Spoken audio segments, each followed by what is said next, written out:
there are no specific problems, but they take specific forms. And so I feel like that's part of the reason why we're doing this little sub story of Miracles in Manhattan, is because we're in a very, very specific set of forms right now. The problem is still the same: how to be happy.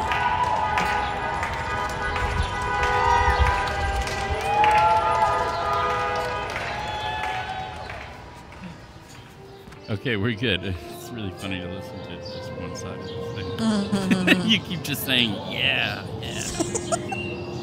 Oh, it sounds really good.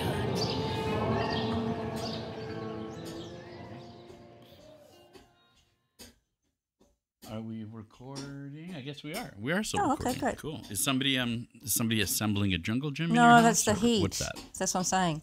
Oh, really? Yeah, Okay. it's the heating pipes. Yeah. I remember that from when we did it in this apartment. Those came on today a little while ago, so lucked out. Did you get to listen to the thing today? What thing? The podcast. Hours, yeah, I did. I thought it sounded. It wasn't. good. It wasn't. It wasn't too bad. It wasn't too bad. No, it's good. Yeah. Cool. Well, does that go on for a little while? Should we just wait it out? It goes on for quite some time, and it'll probably get louder. Okay. So I don't know. I don't mind just shooting the shit with you for a minute. Sure, and see what happens. But I don't know how super busy you are. No, I'm not busy. No, until 7, and then I have to open the Zoom meeting for my book club. Tell me about your. Oh. Well, if you didn't come with a B, there's one for you right there. I have lots of B's. Yeah, book club. Is it? Can I guess? Yeah. I'm gonna guess. Is it themed? Yes. In some way. Okay. Here's my guess. It is either science / speculative fiction or self-improvement spirituality type reading, and it's most likely women only. Women only members or authors? Yeah. It's women only members, and it's feminist themed. Yeah. Okay. So the spiritual sort of thing is closer. Well, yeah, that's pretty close. Yeah, it is. Yeah. What feminist things have you read so far? White Privilege, Power by Naomi, whatever her name was, in which Naomi, back in the 70s. No, Wolf? No. This is a novel. And yeah. And she wrote this book called Power. And oh, you don't mean The Power? The Power, yeah. Yeah, okay, yeah. I've read about it, and it seems. Oh, it was really good. I loved it. It's probably my favorite book club book. Well, no, I think The Street actually might have been even more favorite. The Street, it was the first novel to sell over 1 million copies that was written by an African-American woman. And when was that? What's that? How long ago was that? 1946. And the author was Anne Petrie. So good. And it's actually set on my corner, my street, in a fictional, there's a fictional bar and a fictional apartment blocks and everything, but it's right on this corner. It's such a good, so good. I think it's better than Gatsby. It's very similar in the way it uses the characters to represent moral. I guess it's almost like commedia, archetypes, but in context. Oh, it's so good. I think they should teach it with Gatsby, alongside Gatsby. That'd be nice. I think anything alongside Gatsby would be pretty good. Yeah. I think that's a book that needs to go with another book. Somehow, yeah. Somehow. So this is the black female sort of version of it. She's not the main character. She's not Gatsby-esque, but I mean insofar as it's the journey of someone trying to make their way and the forces that align against them.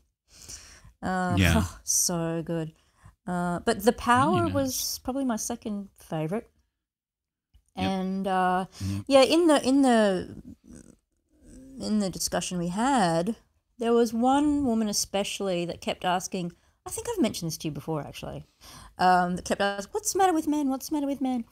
And this would never happen because in this book, in this novel, the women get this power, and it comes out. I read a segment of it that sort of explained what it was. It inflicts just a lot of pain. Yeah, electric right? shocks, kind of pain, and they're born with it, and women are evolving, and so all of a sudden, women have the physical advantage, and what ensues is women taking advantage of that physical advantage and turning the tables, as would happen. And, Interesting. I have not read it, so I can only ask, but it seems like what's interesting about that is that from what I understand, the power can only be used in a violent kind of way, right? No.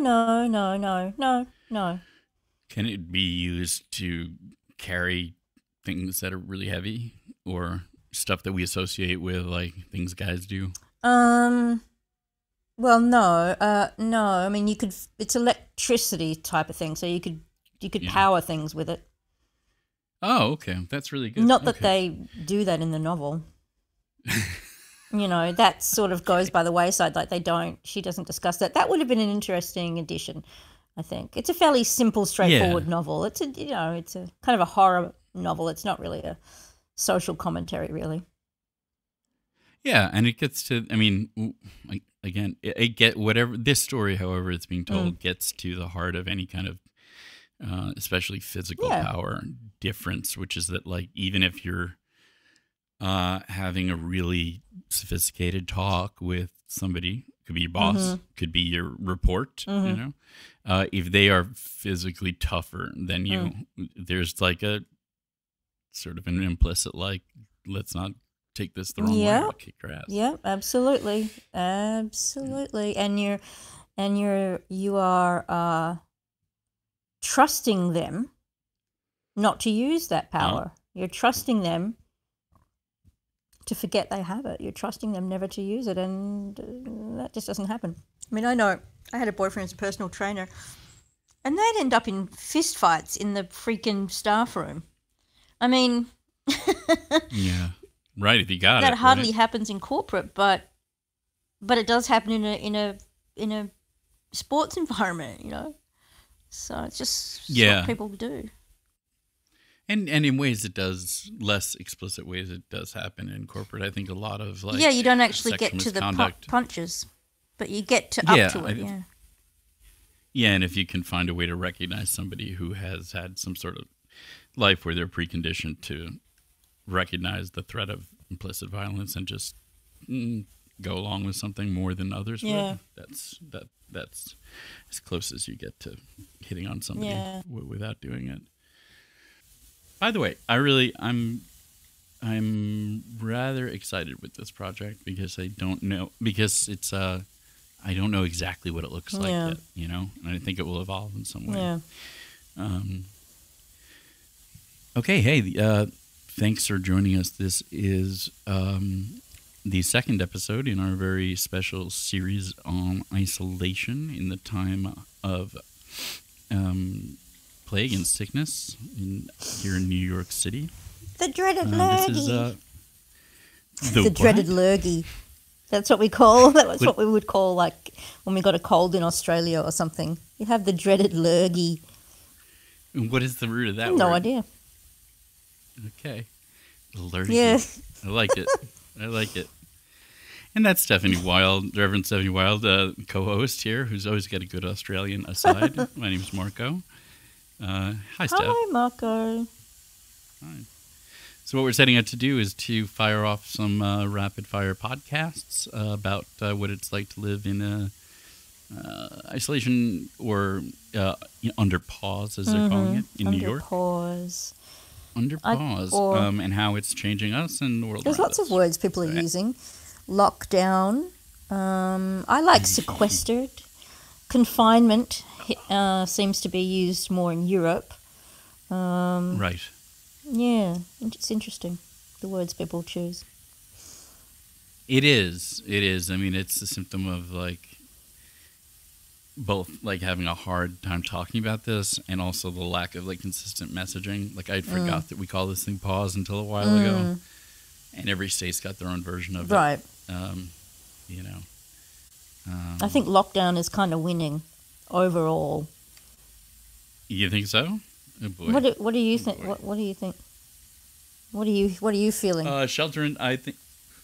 I mean, more from my California friends, I hear shelter in place a lot, and I hear the most thing I hear most often, and I believe it's the most inaccurate in many ways, is quarantine. Quarantine. I hear that too. It's not quarantine. Yeah.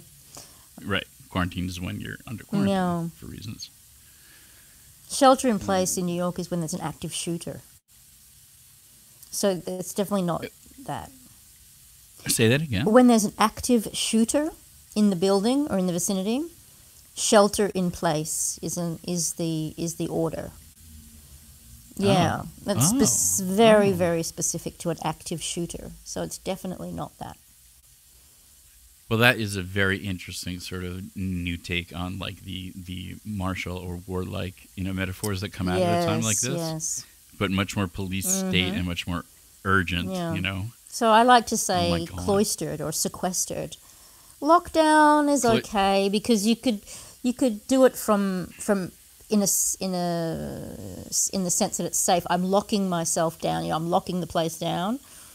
But confinement is quite good because that does refer to sickness, although we're not sick.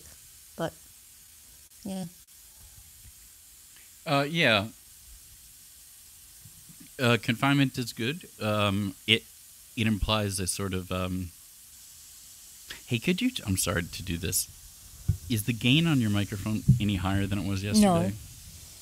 No. All right. Well, hey, this is the technology we're working with, which is cleanfeed. We'll go into that in some other episode. But yeah, lockdown implies someone is locking you down. Sequestered. Oh, what? That was the steam heat turning off. Oh. Wow, the steam heat sounds exactly like a really loud. Well, it's hissing. Okay. Yeah. It is it's hissing, not hissing yeah. anymore. Yeah. All right. Cool. Well, shit. Yeah. I heard this. I guess we're just bantering for a minute here, but I heard that a lot of people are finding different ways to be pissed off about having to wear masks and this coming from a question that somebody asked Cuomo today. And she's like, there are people who think or who feel that this is a sign that the mask itself is a sign of government control, that it is a invasion of fill in the blank. And I mean, like privacy doesn't quite work, but like civil rights is some bullshit. She didn't even go to that place. Yeah, freedom of choice identity. Or something. Yeah, expression. And but mainly this government control thing, and it's like, I mean, a law is. Remember in Australia there was a huge furor about seatbelt laws. Here too? I mean, helmet laws. I mean, it's all this. It's all this.